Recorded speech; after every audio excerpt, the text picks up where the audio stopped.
안녕하세요. 4월 6일 월요일 아침마다 새로운 이성지 목사입니다. 부활의 기쁨이 우리의 삶 속에 충만한 하루 되시기를 빕니다. 오늘 묵상 말씀은 다시 누가복음 5장 말씀으로 다시 돌아와서 12절부터 20절까지 말씀입니다. 12절을 먼저 봉독하지요.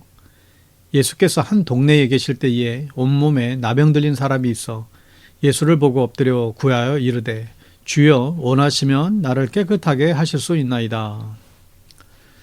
예수님의 공생의 3대 사역은 가르치고 전파하고 치유하는 일이었죠. 예수님은 늘 말씀을 전하시면서 또 병도 고치셨습니다. 병자들에게는 너무나 이게 기쁜 소식이었고 게다가 병을 고치는 것을 보면서 사람들은 더욱 주님의 말씀이 진실한 것을 이제 믿게 되었습니다. 오늘 본문에 2명의 환자가 이제 등장합니다. 누가는 의사였기 때문에 환자들의 이야기를 정확하게 기록하고 있죠. 그의 기록에 의하면 이 둘은 조금 다른 모습입니다. 무엇이 왜 다른 것입니까? 12절을 다시 보면 예수께서 어떤 동네에 계실 때에 온명이 나병이 든 사람이 찾아왔다.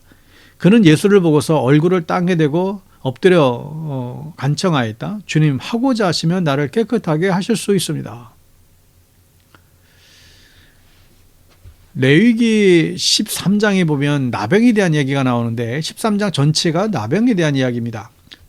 나병은 당시 이스라엘 공동체를 위협하는 중대한 질병이었던 것이 분명합니다.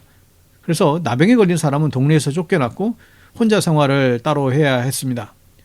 제사장은 나병 환자를 진단하고 공동체에서 쫓아버리는 일을 감당했지요. 이 나병 환자는 언제 예수님께 그런데 나왔습니까? 동네에 계실 때 동네로 찾아왔습니다. 당연히 예수님 주변에 수많은 사람들이 모여 있었죠. 나병 환자가 이런 곳에 나타나면 동네 사람들에게 돌에 맞아 쫓김을 받았습니다. 그래서 이 나병 환자는 목숨을 걸고 사실 예수님께 나온 것이죠. 돌 맞고 죽을 수도 있는데 왜 동네로 나왔을까요? 주님, 하고자 하시면 나를 깨끗하게 해주실 수 있습니다. 이 믿음 때문에 그렇습니다. 목숨을 걸고 동네에 나온 이 나병 환자는 더 이상 신앙 고백이 필요 없어요. 바로 그의 행동이 신앙 고백이었습니다. 주님, 하고자 하면 나를 깨끗하게 해줄 수 있습니다. 13절에 보면 예수께서 손을 내밀어서 그에게 대시고 그렇게 해주마, 깨끗하게 되어라 말씀하시니 곧 나병이 그에게서 떠나갔다. 예수님께서는 두말을 하지 않으셨어요. 그냥 묻지도 않고 그냥 그대로 낫게 해주셨습니다. 여러분, 우리의 믿음을 고백하는 것이 이토록 중요합니다. 한국 남자들은 고백을 잘 못한다고 하잖아요. 결혼할 때 한 번 하고 그 이후로는 잘 안 한대요. 마음은 늘 그대 곁에 있다고 하는데 그러나 고백해야 됩니다. 고백해야 부부간의 사이도 든든해지는 것 같습니다. 믿음도 마찬가지예요. 그냥 내 믿음 아시죠? 여기서 그치지 말고 우리의 믿음을 고백해야 더욱더 내 스스로도 든든해집니다. 나병 환자처럼 믿음을 고백하는 저와 여러분들 될 수 있게 되길 바랍니다. 18절에 보면 그런데 사람들이 중풍에 걸린 사람을 침상에 눕힌 채로 데려와서는 안으로 돌려서 예수 앞에 놓으려고 했다. 자, 다른 장소에서 다른 시간에 벌어진 일이에요. 누가는 이 두 사건을 연달아서 기록하면서 두 환자의 치료를 비교하고 있습니다. 무엇이 다른 것입니까? 중풍병에 걸린 사람을 여러분 보신 적이 있으시나요? 아마 여러분들이 보신 분들은 그나마 증상이 좀 약한 분들이죠. 중풍이 원래 별명은 뇌졸중이죠. 한국인의 사망 원인 1위가 바로 이 뇌졸중이라고 합니다. 이 뇌졸중이 약하게 오면 좀 입이 돌아가고 좀 세게 오면 한쪽을 못 쓰게 되고 심하면 걸을 수도 없는 그런 상태가 빠지게 됩니다. 지금 이 환자의 상태는 그럼 어떤 상태입니까? 완전히 중증인 것이죠. 자기 힘으로 올 수 없고 다른 사람이 부축을 해도 오지 못하는 아주 중증 상태예요. 그래서 아예 침대에 들어 누워있는 상태로 침대를 들고 왔습니다. 19절에 보면 그러나 무리 때문에 그를 안으로 들어놓을 길이 없어서 지붕으로 올라가서 귀화를 벗겨 그 자리를 뚫고 그 병자를 침상에 누인 채 무리 한가운데로 예수께 앞에 달아내렸다. 중풍병자와 4명의 친구들 이야기 우리가 너무나 잘 알고 있습니다. 지붕을 뚫고 병자를 내렸다고 하죠. 이게 무슨 민폐일까요? 밑에 서 있던 사람들은 먼지를 다 뒤집어 썼을 거예요. 아마도 막 사람들이 이게 뭔 난리냐고 욕을 했을지도 모릅니다. 그런데 그 상황에서 예수님께서 보신 것이 무엇입니까? 그 친구들의 믿음과 그 사랑을 보았던 것이죠. 또 예수님께서 고치신다는 확실한 믿음을 예수님은 그들을 통해서 보게 됩니다. 그리고 환자를 향한 사랑을 또한 볼 수 있었습니다. 여러분, 이게 신앙 고백이에요. 더 물어볼 곳이 없습니다. 나병 환자는 목숨을 걸고 동네로 들어왔어요. 이게 나병 환자의 신앙 고백이죠.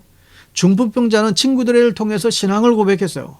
확실한 믿음이 없다면 어떻게 침대를 들고 오며 어떻게 지붕을 뚫고 사람을 내릴 수 있겠어요? 여러분, 이처럼 우리는 믿음을 보여야 됩니다. 신앙을 고백해야 됩니다. 그때 오늘 20절에 예수께서 그들의 믿음을 보시고 말씀하기를 이 사람아 내 죄가 용서받았다. 예수님께서 갑자기 죄의 용서함을 선포하시죠.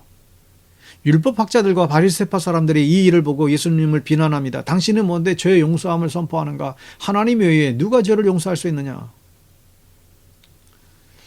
몸이 아픈 사람들은 되게 죄책감을 갖고 사는 경우가 있습니다. 내가 무슨 죄를 지었길래 이런 벌을 받나? 당시 사람들은 병에 걸린 사람들이 죄 때문에 병에 걸린다고 믿었어요. 병도 아프지만 병만큼 아픈 것은 사실 이런 죄의식이었죠. 예수님께서는 중풍병자의 병만 알고 계셨던 것이 아니라 이 사람이 가지고 있었던 죄책감도 알고 있었습니다. 예수님께서는 이 죄책감을 해결하지 않는 한 이 환자를 마음 편하게 살 수 없다라고 그렇게 판단했죠. 그래서 주님은 이 환자의 깊고 깊은 죄책감도 치료해 주셨습니다. 사랑하는 여러분, 우리가 주님 앞에 나오면 죄 용서함을 받습니다. 주님께서는 우리의 죄를 용서하실 수 있는 능력이 있으십니다. 또한 우리의 죄의 용서뿐만 아니라 우리의 연약한 병든 마음들, 또 상처받은 마음들, 또 우리 속에 있는 여러 가지 또 위축된 마음들도 주님은 치료해 주십니다. 여러분들의 죄의식들을 주님 앞에 내어놓고 그 죄의식으로부터 해방되는 여러분 되시기를 바랍니다. 오늘 하루도 믿음 안에서 승리하는 여러분 되세요. 샬롬.